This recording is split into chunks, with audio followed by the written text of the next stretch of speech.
Hello there.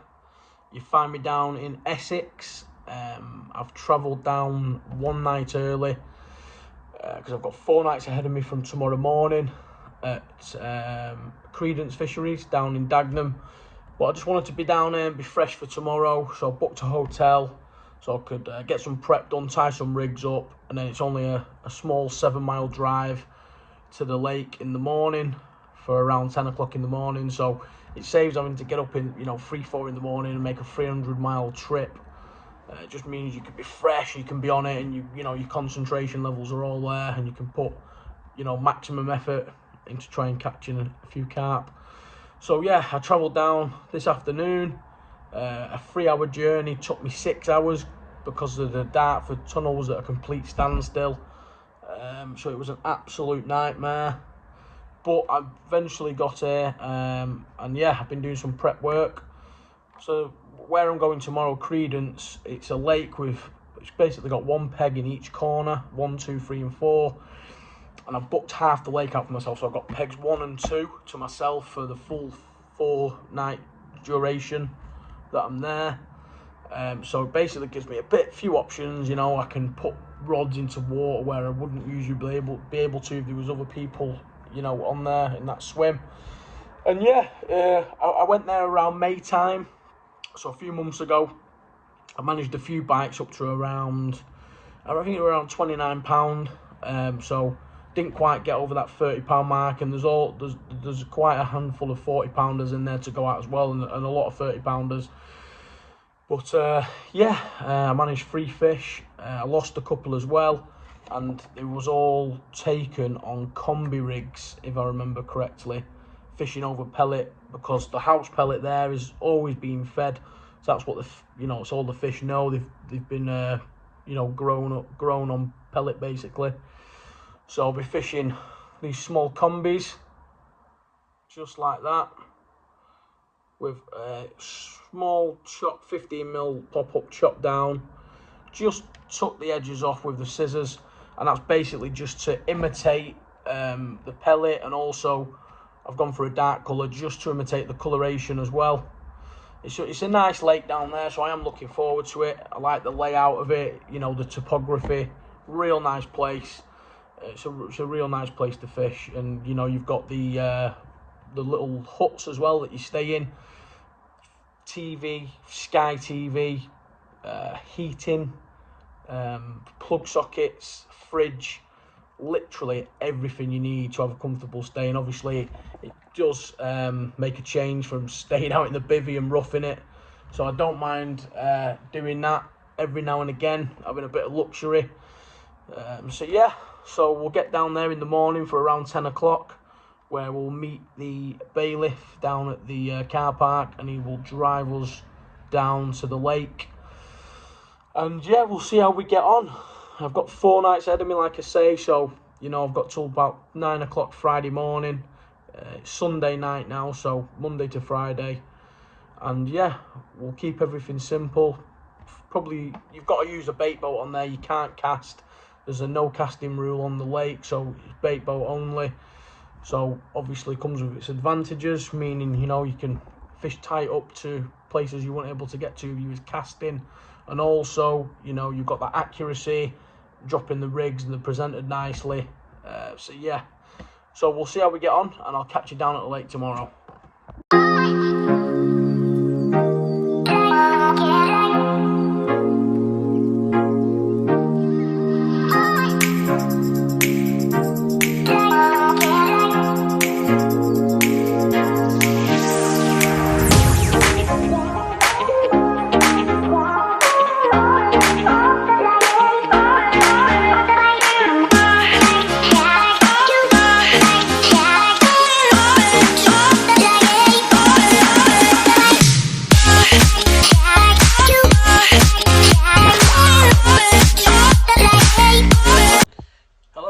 So you now find me down at the lake after seeing me at the hotel last night.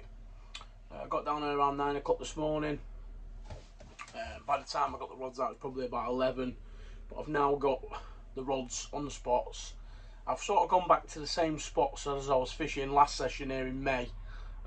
We've got basically 2 feeding poles, one in each swim, because obviously I've booked half the lake out for myself, so I've got pegs 1, pegs 2, and in each swim it's got its own feeding pole where the owners feed around, and it's sort of you know, it's areas where the fish do tend to go a lot because they're used to getting fed there. And also these poles have bells on the top and lights. So what happens is when the fish are feeding there, you know they're feeding there because the pole shakes, the bell goes off, and the light lights up at night. So it gives that, you know, different exciting aspect to the fishing that you don't get anywhere else really. So you know, I think it's pretty cool. Like, so yeah, so I've got 3 combi rigs out. They're all on pop-ups, all trimmed down, fishing over pellet. I've got the house pellet, what the owner Dan feeds the fish here. So I've got some whittled down pop-ups, fishing over the top of the pellet.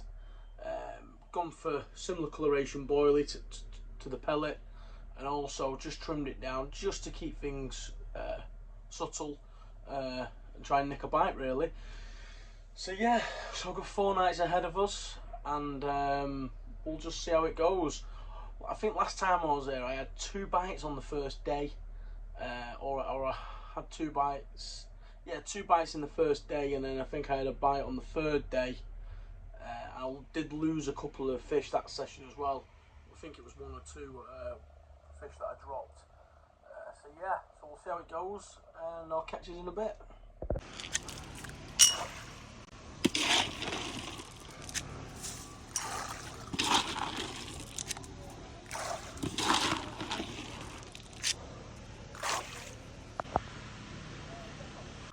Well, that change of spot has paid off.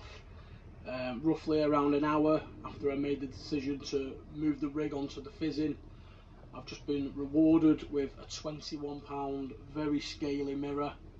Lovely fish, great start. Not the biggest fish in the lake obviously, but you know, it's the first bite of the session and I've got myself off the mark, so I'll show you that in the next clip.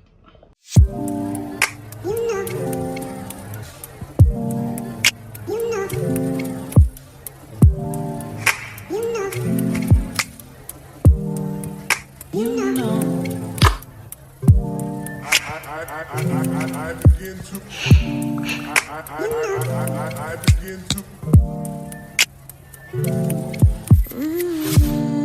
Well, after this morning's bite, nothing else has happened. I've actually just popped out now just to nip to the shops and get a few bits, some supplies. One thing to bear in mind when you do come to Creedence Fishery is once you drive in on your day of arrival, you can't use your motor vehicle again until you're departing, and that's just because of the surrounding land.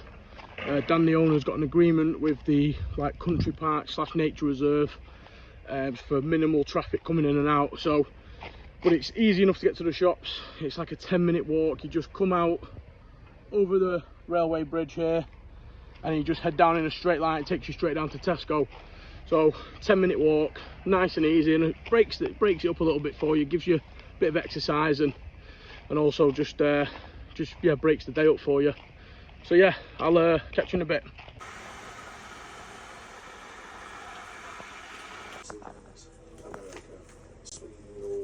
Every country in the world sent a satellite.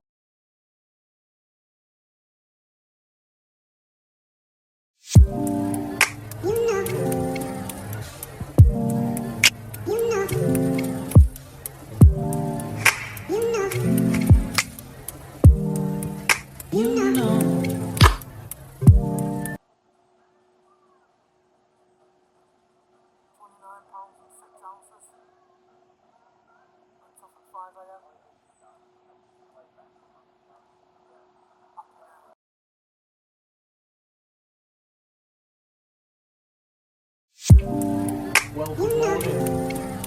It's now Wednesday morning, around 6:30 AM. And yeah, I was awoken just before 5 AM this morning.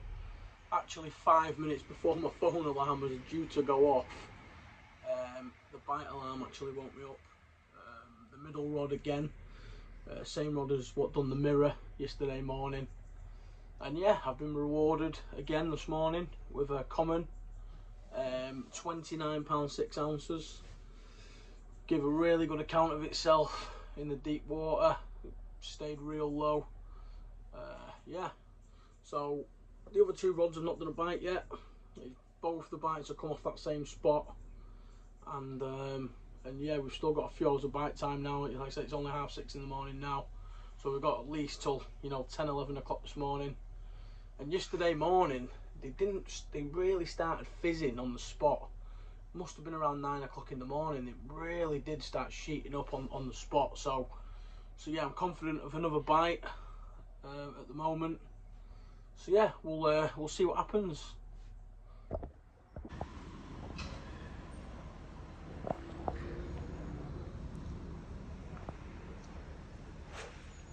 That's it, that's bang on.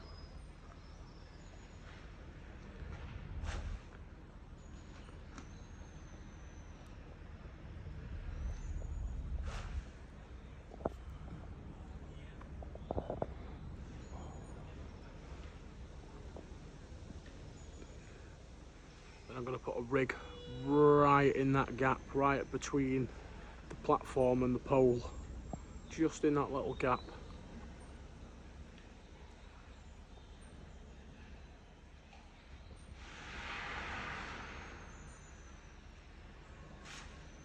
That's it.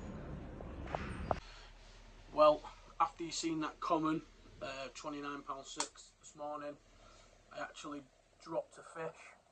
I had a pick up on the right hand rod, so a different spot to the first two bites, and yeah, I had it on for about 10 seconds, just a hook pull, nothing you can do about it, it's just one of those things. But while I'm just chilling now, I wanted to go through something that, just an item that I don't go fishing without, which always aids me in being able to see the spots clearly.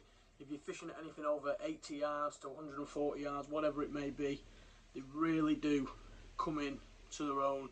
You can see the spot clearly, you can see if there's any fizzing in the mornings at bite time, and what it does is, if you can see fizzing on the spot, it really does psychologically up your confidence, because you know you've got a rig there where the fish are. And that's my binoculars. These are the Fortis XSR. You can pick them up for around £100. You don't see every carp angler with these, and it's one of my most vital pieces of kit. Because like I say, when I'm fishing at distance, anything over 80 yards really, where you struggle to see, or there could be stuff floating across the surface, what's imitating, fizzing. It can be like fluff off the willows or whatever at distance. If you know what I'm talking about, it really can look like fizzing. So it's good to have a pair of these so you can check on your spots, especially at bite time in the mornings, that first light period. It really does give you great confidence. If you can see fizzing on the spot, you know you've got a rig there, and automatically you become sat in anticipation of one of them bobbins tightening up to the rod. And that is my vital piece of kit, really is. Like I said, you don't see many people with them these days, carp anglers, at all. Them along with a good pair of Polaroids as well. So yeah, so that's what I've been doing. I've been keeping a good eye out with them this morning. There has been a lot of fizzing on the spots. After I'd caught that 29 and put it back, I got the rod straight back out. And yeah, there would continue to be fish feeding in the sill, because they was throwing sheets of bubbles up. But nothing else has materialised off that spot. And obviously, as I mentioned, I did lose that one off the right hand rod, where there was absolutely no signs of activity. It was just a bite out of the blue, and it just let off a few beeps, and the bobbin tightened into the rod, and the rod tip swung round, and it just come off, and it's just one of those things. So I'm going to get some food now, tie a few more rigs for tonight when I reset the rods, because my rods stay out in increments of 20. If I don't have a bite, they'll stay out for 20 hours at a time. I don't like putting the rods in different spots and leaving patches of bait everywhere, out the boat. That just decreasing your chances. So yeah, so I'm gonna sit back, get some food, and I'll speak to you in a bit.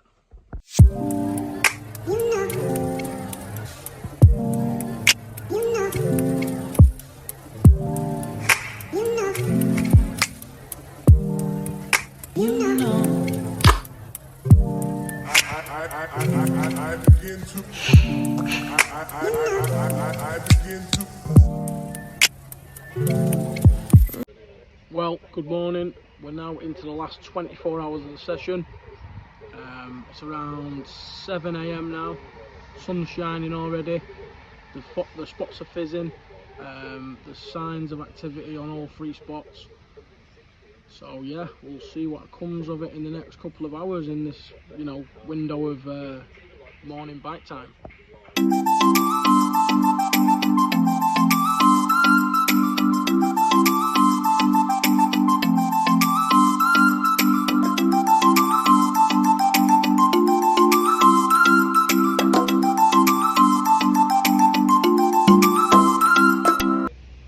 Well, not long after the last update, the bobbin tightened up on the left-hand rod, and yeah, it was away, and it produced that lovely, scaly banger. And when they look like that, it doesn't matter how big they are. That was around 22, 23 pound. So yeah, I've got that one back, slipped it back, got the rod back on the spot with a fresh rig and a sharp hook. And I think there's still chance of another bite this morning off one of the other spots. And there's also fish still active on the spot where I had that from. So yeah, it's looking good for another bite before this window's out this morning. And we'll just see how it goes.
You know.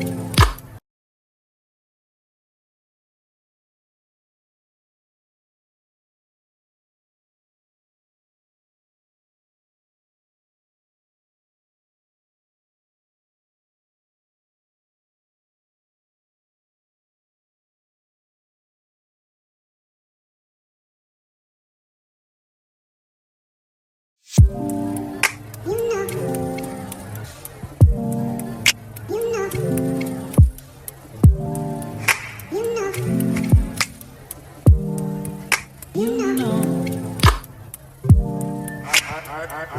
I begin to. I begin to.